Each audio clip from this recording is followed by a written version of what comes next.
Ruošdamasi egzaminui stengiuosi perskaityti visą medžiagą. Klausausi muzikos, šoku, šiaip atsipalaiduoju, nes žinau, kad to reikia. Ruošiantis egzaminui aš guliu lovoj dažniausiai. Derinu darbą su mokslinė veikla ir neblogai sekasi man pasiruošti egzaminams. Pirmiausia, susitvarkau visus kambarius, atlieku visus darbus, kurie nėra skirti mokslam ir paskui mokaus.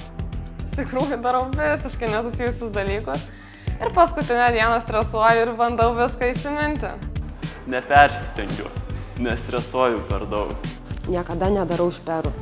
Negeriu kavos, kad galėčiau naktį užmigti. Labai retai prieš pat egzaminą mokau. Paskutinę naktį prieš egzaminą aš miegu ramiai ir dažniausiai net paskutinę dieną nieko nedarau prieš egzaminą. Mokaus, daug mokaus. Stengiuosi užsiimti visiškai man nebūdinga veikla.